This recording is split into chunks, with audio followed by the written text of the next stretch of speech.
ایک صاحب سے میں نے کہا کہ جناب وہ 2000 ریال لگ گیا تو کیا کرنا ہے؟ کہنے کوئی مسئلہ نہیں، پاسپورٹ نواں بنوا لو، گنجائش ہے، یعنی ہر شے کا حل ہے۔ تو میں نے کہا یار اب عمرہ کرنے جاتے وقت بھی بندہ دھوکہ دے کے جائے، اللہ کے گھر جاتے وقت بھی اس طرح کی حرکت کرے، کیا حال ہو گیا؟ ہر چیز کا لوگوں نے حل نکال لیا، ہر چیز کا لوگوں نے سٹائل بنا لی۔ ایسا نہ کریں، یہ درست نہیں۔ احمد رفو گر کہنے لگا اس طرح سیوں گا کہ پھاڑنے والے کو بھی پتہ نہیں۔ ان کا پیسے لے یار تو سی دے۔ اس نے سی دی، اگلے شام ہی لا کے بچھا دیا گدا۔ تیسرے دن بادشاہ سلامت آئے، آ کے پہلی نظر گدے پہ ڈالی، اس نے بلایا سب ملازمین کو، کہا کس نے سیا ہے؟ کہا جناب کیا ہوا؟ کہا یہ پھٹا ہوا تھا۔ کس نے؟ کہا نہیں پھٹا ہی نہیں۔ وہ کہنے لگے بنو بات، میں خود پھاڑ کے گیا تھا، تو بتاؤ صحیح سیا کس نے ہے؟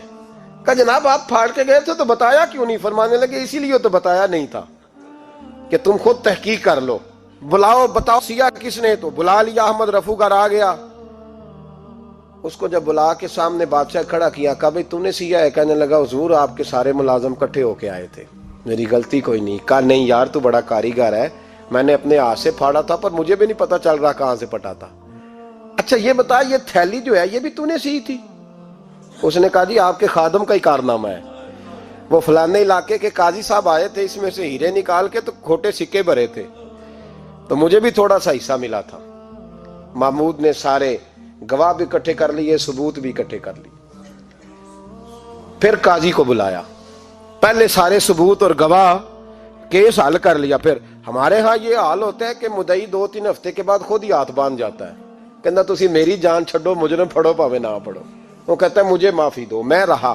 ظلم ہے نا، ظلم، زیادتی ہے کہ جو بیچارہ اتنے سوال مجرم سے نہیں ہوتے جتنے مدعی سے ہوتے ہیں۔ آپ یقین کریں اتنے سوالات ہوتے ہیں، بیچارہ ہف جاتا ہے۔ یہ طریقہ درست تو نہیں ہے کہ لٹ گیا اور دوسرا طرح طرح کے سوالوں کے جواب دیتا پھرے بیچارہ۔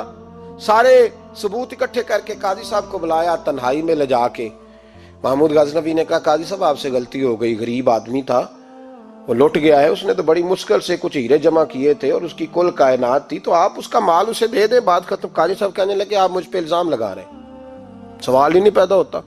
آپ میری داڑھی دیکھیں، آپ میرا اعزاز دیکھیں، دنیا جانتی ہے میں اس کا۔ قاضی صاحب انسان بھول ہی جاتا ہے، بندہ بھول جاتا ہے، غلطی ہوگی، مال نے کہا نہیں سبق۔ کہا میں تنہائی میں پوچھ رہا ہوں، میں اس وقت پوچھ رہا ہوں جب دوسرا موجود کوئی نہیں، آج توبہ کر لے، میں کچھ نہیں کہوں گا، تو میری زبان پہ اعتبار کر، تجھے پتا ہے میں جو کہتا ہوں اس پہ عمل بھی کرتا ہوں، باز آ جا۔ پر قاضی نے کہا نہیں میری غلطی کوئی نہیں۔ محمود نے پھر بڑے دربار میں بلا لیا، مجمع عام میں۔ مہلت کے دنوں میں جو توبہ کر لے وہ بچ جاتے ہیں، لیکن لوگ رسوائیوں کے دنوں میں پھر واپس لوٹتے ہیں اگلا گھر دیکھ کے، پھر حالات اور طرح کے ہو چکے ہوتے ہیں۔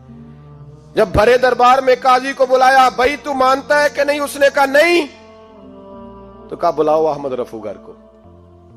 جب وہ احمد رفو گر آیا تو بوڑھے قاضی کی ٹانگیں کانپنے لگی، جملے ٹوٹنے لگے، لفظ زمین پر گرنے لگے، بات صحیح نہیں ہوتی، زبان لڑکھڑانے لگی۔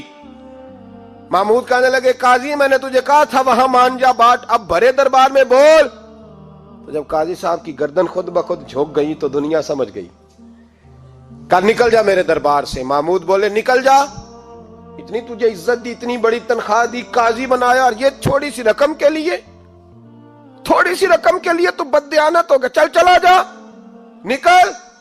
قاضی دربار سے نکلا تو لوگ لعنتیں برسانے لگے۔ کل جو دکانیں چھوڑ کے سلوٹ کرنے آتے تھے وہ کہنے لگے اس کی عمر دیکھو، اس کے کام دیکھو، دیکھو اس نے کیا کیا۔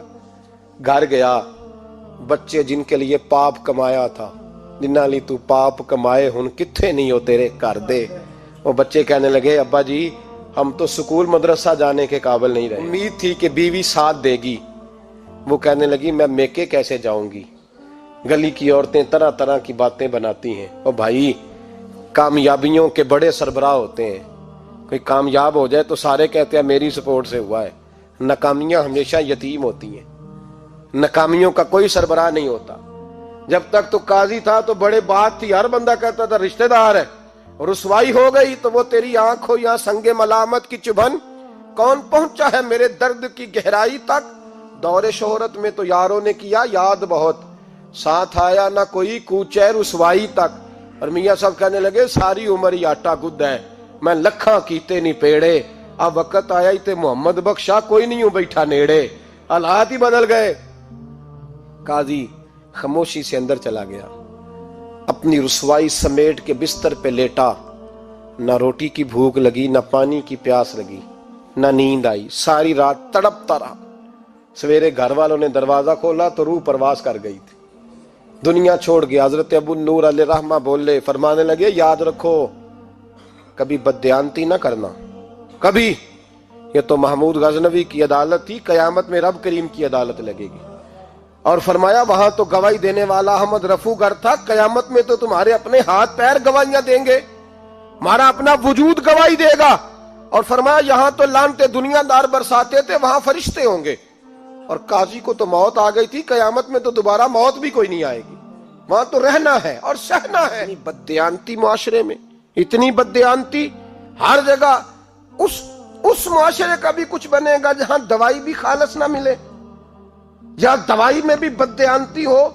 لوگ اپنے بچے کو آکسفورڈ یونیورسٹی میں پڑھانے کے لیے غریبوں کے بچوں کے رگوں میں جو دوائی اتارے وہ بھی 2 نمبر۔ اتنا بڑا بھی کوئی بددیانت معاشرہ ہوتا ہے کہ لوگ یہاں تک دھندا کریں، یہاں تک کہ لوگ لوگوں کی زندگیوں سے کھیل جائیں اور ہمیں احساس تک نہ ہو کہ کوئی مر جائے گا، کوئی ڈوب جائے گا، کیا بنے گا۔ اور جس نے وہ اپنی رجسٹر کی دوائی کی، اس نے 2-4 لاکھ روپیہ لیا اور اس نے یہ نہیں سوچا کتنے انسان میری وجہ سے مریں گے۔ قتل صرف یہ تو نہیں ہوتا گولی مار کے مار دینا، لوگوں کی زندگیوں سے لوگ کھیل جاتے ہیں، لوگ تباہی کر جاتے ہیں، لیکن بددیانتی سے باز نہیں آتے۔ میرے رسول پاک علیہ السلام کے غلاموں، نبی پاک صلی اللہ علیہ وسلم نے ذرا سی بددیانتی، اور صحابہ کا یہ مزاج تھا، اتنی سی بھی کبھی ان سے غلطی ہوتی تو تڑپ